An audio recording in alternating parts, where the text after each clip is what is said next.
afternoon guys, almost 5 o'clock here in Norwegian time. So gagawa tayong dinner. Kauwi lang akong galing sa trabaho. So I'm back in Jinma discarding mama. So gagawa tayong chicken na grita with cream. Ang una natin gawin, i-fry muna natin yung broccoli. Para mapanin siyang luto, lagyan natin kaunting tubig para maluluto siya muna. Para masiparet, para yung ano niya, yung para maluluto siya pareho-pareho, hindi siya kailangan tayo magluto ng half cook. So niladisyonal lang ako ng tubig para madali siya maluto. Ganyan lang guys. Natin yung broccoli muna.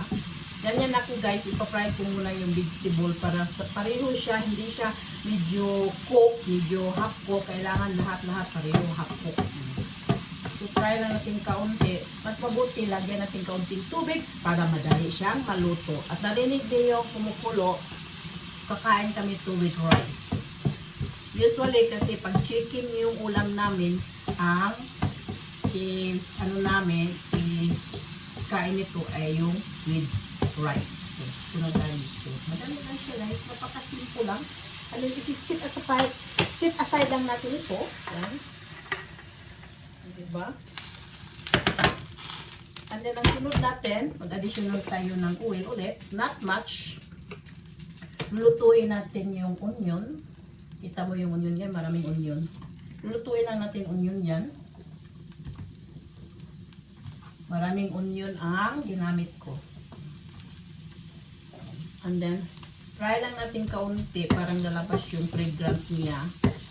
Diba? Ganyan lang, tuloy-tuloy lang pagluto. Kailangan naka-full temperature tayo para madali maluto yung tina-fry natin onion.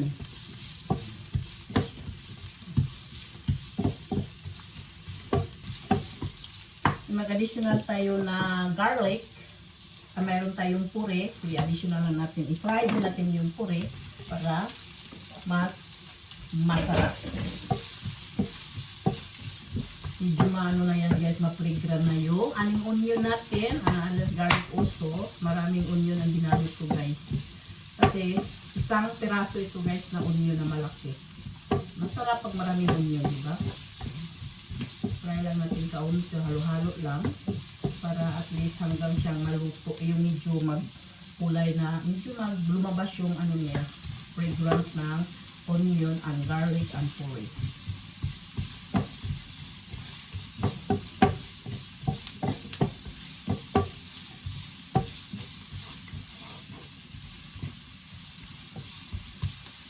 So, ang sunod natin gagawin, mayroon tayo ng 700 gram na chicken, na yung para siyang chicken breast. Hinaluan ko lang siya ng kaunting cornstarch para hindi siya titigas. Kasi usually ito titigas. Ipa-fry natin dito. Yan. Fry natin dyan.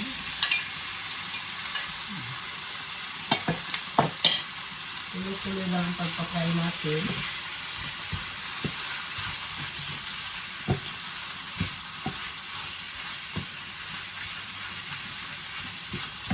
So, mag-additional tayo ng salt.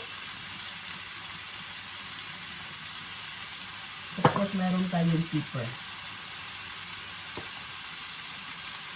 Alam mo guys, sa totoo, gusto ko yung pepper sa totoo lang. Paborito ko yung may pepper. Yan. Ano lang natin, ipapry lang natin ito.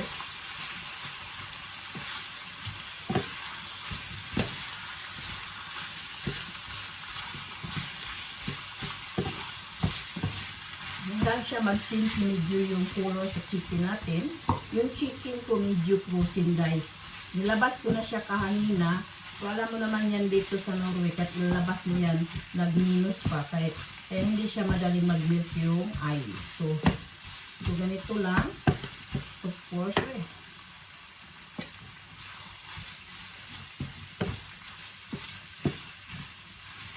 So fry lang natin kaunti. Kaya hindi ko gumamit ng maraming oil para hindi ma-oily yung pagkain natin. Ayun lang katamtaman na para pag-fried natin sa ano natin, sa onion at saka garlic and puri. So, meron tayong chicken. Yung ano, rice ko rin luluto na. So, ganyan lang. And then, mag-additional lang tayo ng tubig. Diba? Ano, tubig. Para maluto yung chicken. Yung tubig dyan. Match. And then, mag-additional tayo. Ito yung chicken na ihalo natin guys, powder. So, mayroon siya ng ananas or itle. Dito ihalo natin sa chicken. Masarap ito guys, sa totoo lang. Yan. And then, halo lang natin ito.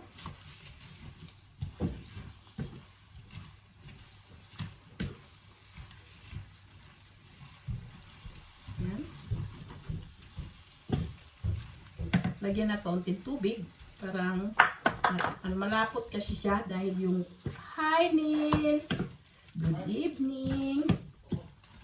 And then lulutuin muna natin ito muna. Takpan muna natin ito guys and see you later. 10 minutes guys na tinakpan lang natin para siyang maluto, di ba? So mag-additional lang tayo ng heavy cream or cream puti. So i-additional lang natin dito para it make yummy. Maano siya guys, yung medyo siya ma-creamy. Di ba? Sarap ito guys, ma-creamy. Then halo lang natin ito, pakuluin lang natin hanggang maluto siya. And of course, tikpan natin ang lasa. Kung masarap na, di okay na siya guys. See? That is yummy and delicious. Halo-halo lang natin ito kaunti guys. Of course, tikman natin yung salt and pepper kung tamang-tama na ba siya guys. Lagyan natin kaunting pepper dahil kulang-kulang na pepper. And then, salt.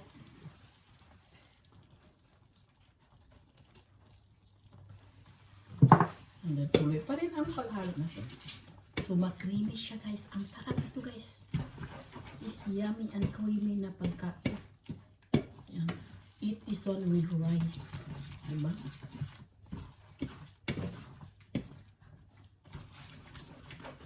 Tikman natin ulit. No, perfect. Lamian na siya guys. Diba? So, napaka-creamy and yummy. So, simple pero masarap siya guys.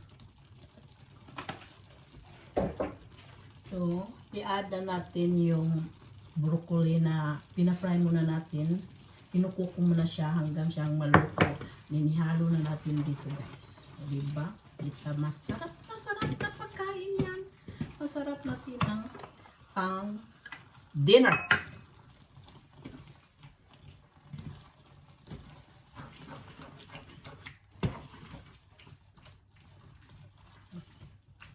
Yan.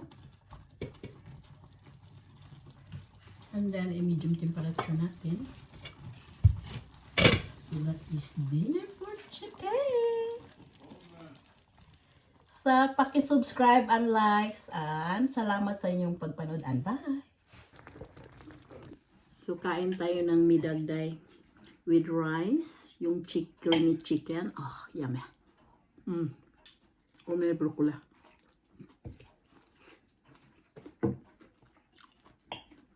Sarap.